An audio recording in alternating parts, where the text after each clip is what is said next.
Of course, after Janice Navida is, asan si Josh Mercado?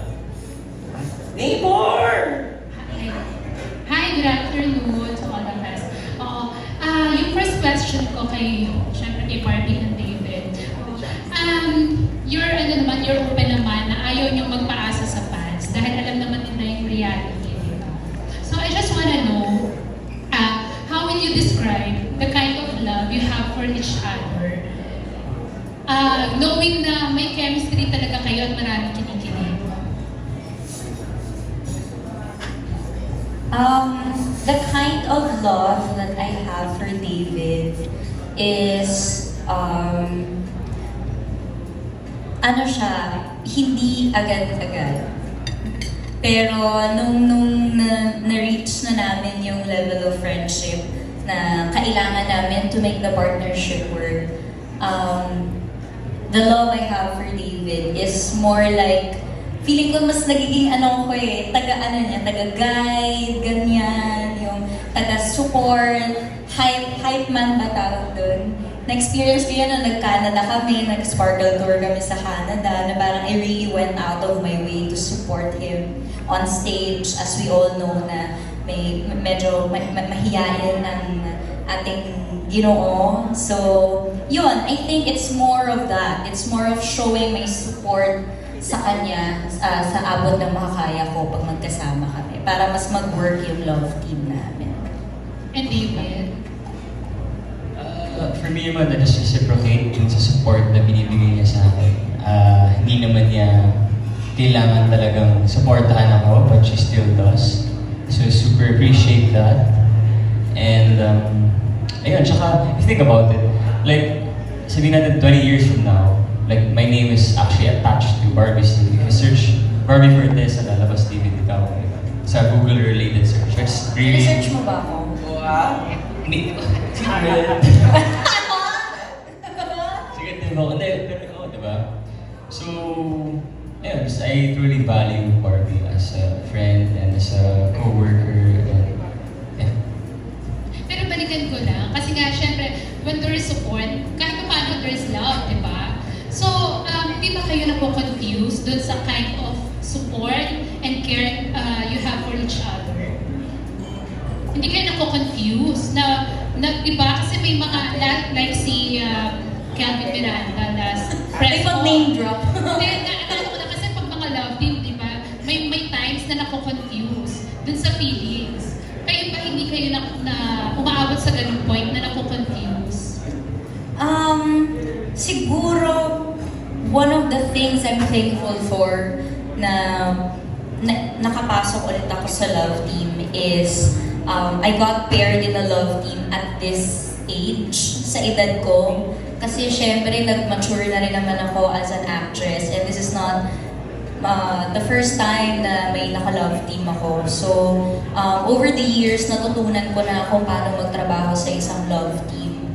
Para hindi, alam mo yun, like, hindi maging confusing. Pero, I totally understand po where you're coming from. Talaga nga namang makaka-confuse siya, hindi ba? Para sa mga bagong artista na biglang kilig-kilig agad, diba? Tapos magiging love team.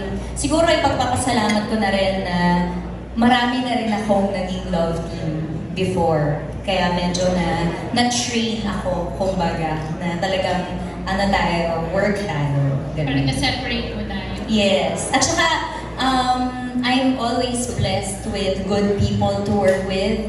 Fortunately, I'm really grateful for that. Si David kasi yung tipo ng love team na he doesn't really take advantage of me. Alam mo yun, yung parang just to make the love team work, parang liligawan ka, yung ganon, para lang sa image, para lang may ma-issue kayo na, ay, wala siyang ganon.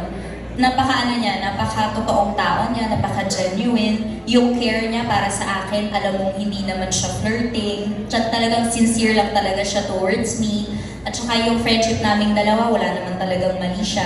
Kaya mas masarap magtrabaho, mas komportable kami sa isa't isa kasi may ganun din kaming assurance na hindi namin pababayaan ng isa't isa and we won't get like confused along the way.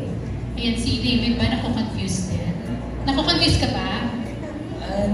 Hindi naman, gaya ng sinabi ni Barbie. We're really good friends and we support each other, di ba? And actually, blessed ako na si Barbie yung love team ko. Sabi nga niya, I don't take advantage of her, di ba? Eh, siya din naman, hindi rin naman nag-take Parang nalungkot ka. Gusto mo ba? Tingnan. Uy, wag ka naman. Joke lang yun. Yes. And yung next question ko for David, kasi kanina parang hindi mo maamin yung about your personal life. Siyempre alam namin si Barbie, may boyfriend na. Ikaw, hindi mo masabi kung single ka. Pero do you find it hard na being in a love team, na makahanap ng girlfriend outside of showbiz or kahit sa showbiz dahil na-attach ka nga sa love team? Well, I think,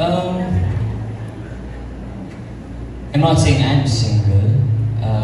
For sure naman nakakita niyo siguro sa social media, di ba? So I think it's just what you see is what you get. You know, I mean, I don't want to disclose anything. Yes. Pero meron. Basta what you see is what you get, di ba? Mali mo, maglakad-lakad kami, meron akong kasama, hindi mo masabi, di ba? So, kasi it's a private life. I don't wanna, yeah. It's because you want to protect the girl. Ganun ba yun? Kasi syempre nga may mga fans. Tingin mo ba? Sana tinanong ko lang yung sarili ko, di ba? Yeah, of course. Oh, siguro. Siguro speaking on behalf of David na lang, knowing him, siguro sa lahat sa atin dito, I would like to say na ako ang may pinaka nakakakilala sa kanya. And knowing him, he's a very private person. So just sitting here in front of all of you is a really big challenge na for David. Diba? So he's not the type of person to open up his personal life to all of you, which we all find very challenging kung tayo man ang tumayo sa kanyang posisyon, hindi ba? So I think we would just like to ask for respect for privacy na lang po for people like David na gustong ihiwalay talaga ang kanyang professional life at talagang mag-bloom ang kanyang career, di ba? I love you, Barbie. Pero in fairness, Barbie, medyo nag-open up na nga ngayon si David compared nung una na talagang isang tanong, isang sagot. Then, tsaka ano, Janice, kaya naman, di ba, ang gaganda ng mga tinatanong niyo kasi nga naramdaman natin kanina Yes. lahat na giving siya today. Yes. Nakaban ako actually kanina. Feeling ko napipil niya close niya na yung press. Yes! Pinagkasalay na siya. Dami niyo kasi.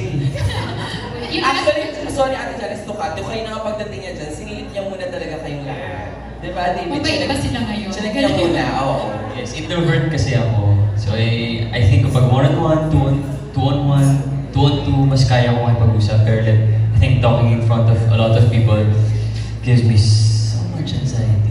Yeah. But I'm trying because it's my work. Yeah. Hindi naman halata, David. Siyempre magaling tayo mag-fake. Anyway, yung last question ko na lang.